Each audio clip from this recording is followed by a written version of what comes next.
Guys তোমরা যদি রিজনের টপের দিকে তাকাও তাহলে তোমরা দেখতে পারবে যে রিজন টপ 1-এ আছে সৌরভ সিয়াম। তার আইডিতে যদি আমরা প্রবেশ করি তাহলে দেখতে পারবে তার বর্তমান স্কোর 8864। এই স্কোর নিয়ে সে আছে বাংলাদেশ টপে। তার বায়োতে স্পষ্ট করে লিখে রাখছে যে সে হ্যাক সেল দেয়। ছোট্ট ইন্ট্রো দিয়ে আজকের ভিডিও শুরু করা যাক। Okay, let's go. আসসালামু আলাইকুম গাইস, তোমরা কেমন আছো? আশা করি সবাই ভালো আছো। তোমরা ভাবতেছো যে টপ 1 নিয়ে কেন এই কথা বললাম, কারণ সে কিন্তু আমাদের আগের ম্যাচে পড়ে যায় বা আগের ম্যাচে পড়ার পর আমাদের কিন্তু এডাব্লিউএম দিয়ে পুরো লাল করে দেয়। মনে করো যে আমার সব হেড এডাব্লিউএম প্যানেল নিয়ে খেলে পুরো ম্যাচটাকেই নষ্ট করে দেয়। মনে করো আমরা মাইনাস খেয়ে যাই এবং পুরো ম্যাচটাই নষ্ট হয়ে যায়। এরকম প্যানেল ইউজারদের কারণে বাংলাদেশের অনেক প্লেয়াররাই ফেয়ার প্লেয়াররাই টপে থাকতে পারে না, টপ 1 আর টপ 2 থাকতে পারে না। তারা কিন্তু টপে থাকতে গেলে অনেক কষ্ট করে, কিন্তু এই যে প্যানেল ইউজার হ্যাকারে কিন্তু এই কষ্ট স্বপ্ন এবং ভেঙে দেয়।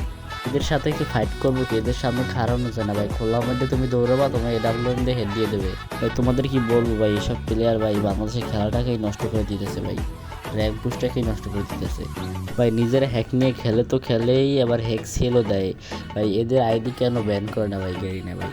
যাই হোক গাইস, আমরা ম্যাচে ফিরে আসি। ম্যাচে দেখা যাক কি হয়। আমার সামনে একটা এনিমি আমাকে ফুল ড্যামেজ দিয়ে দিয়েছে, আমি একটু হিল করে নেই।